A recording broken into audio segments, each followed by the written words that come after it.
So for exercise 4, we're now going to literally reverse what they just taught us. So now they're asking us write these decimal fractions as common fractions.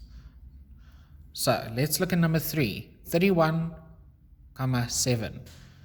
So we have 31 and 7 would be, so 7 tenths, 7 over 10. Okay, refer to this if you get stuck, because this will help you a lot.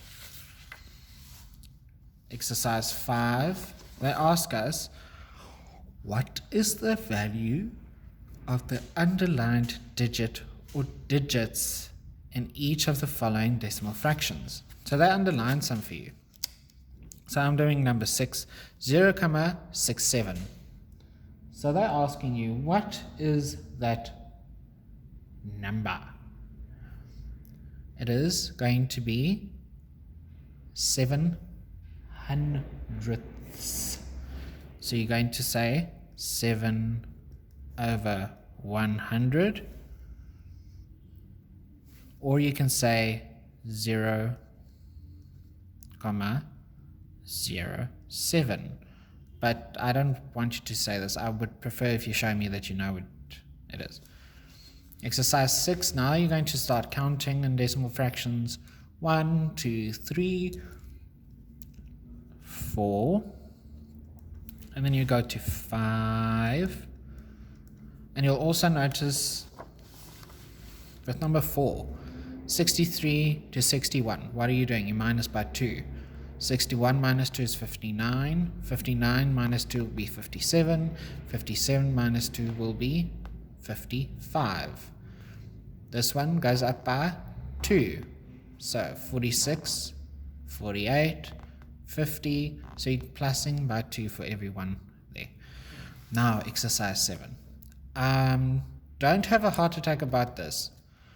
It looks extremely complicated the way they say it.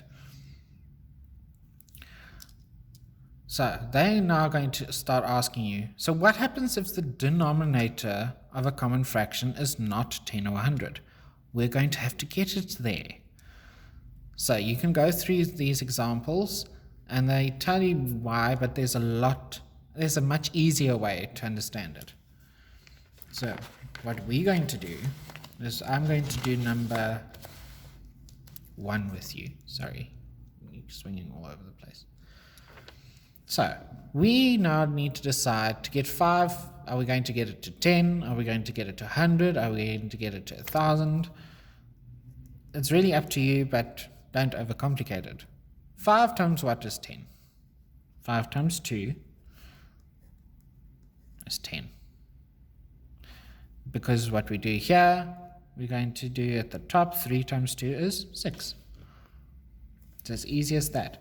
Let's do number 5, which is now 7 over 20.